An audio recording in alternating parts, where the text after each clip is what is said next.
Letter intercepted by the Federation. 4 out of 12. Beloved Federation, I doubt anyone has made the effort to so directly address any federal powers. However, I acquired intel, a tail in the door, of your attempts to censor communication between Hearthlife and the Hexal Deserts, lest to even speak ill of the void of information looming over Laments, which has kept the Rokal Islands in suspense for half a generation. As of the date I penned this letter, allow me, please spare me the attention to be the first groundling to impose my grievances concerning your most recent chaotic changes. I stand as a Confederate, as your terminology states, born and raised in the Boone Cliffs, although I'm due to process myself as a Zyrate once I find myself of rescue to Ogrine Solka Tinther with the help of a quasi-sentient box discovered in the southern Red Dunes. I require a good faith interpretation of this letter. Understand it is not my intention to disenfranchise the Federation, despite my somber alliance with the Zyrites. If you heed my advice mindfully, it's more than likely they will resume their partnership with you as it was before 84. Provided the Predator's signature of the First Silver War Treaty. Provided the Predator's signature of the First Silver War Treaty. I'm certain you've maintained cautious familiarity with the extensive weapons manufacturing located in the Rokal economy, as this was, in my presumptive taste, your reason for the disastrous financial abandonment of Laments Ferry.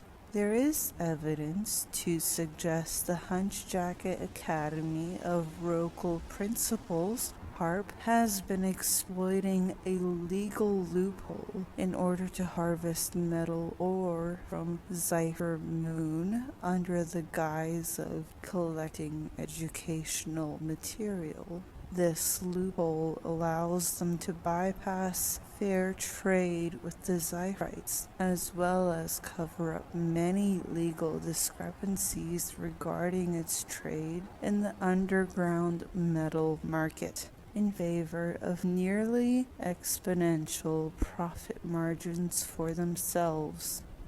If you are attempting a passionate dispute, then you have found yourself to have luck, for I am not only in staunch agreement, but in favor of a more elegant solution revolving around more troubling news. 5 out of 8 of the major Hexal tribes wish to join the Second Silver War after seeking counsel with the Zyrites. Let me remind you that all weapons find their way into the Hexal Deserts, invariably preventing peaceful trade and congealing cultural and ethnic tensions due to the omnipresent threat of violence. The Zyrites have begun production of fire-absorbing matchsticks and require boxes. The Hexal tribes are only too eager to bargain for metal ore. The fall of the Rokal Islands and Zephyr Moon to an innately blood-fueled economy spells financial disaster for you, yet, and however, the additional fall of the Hexal tribes is certain to lead to complete reconstitution of the law. Mayor Smench is not a respected figure in the Hexal deserts. Many blame him for the failure of Lemon Safari and the death of Tangent Superior, as well as the disappearance of Tangent Inferior, merely adds insult to injury despite his talents and political fortitude.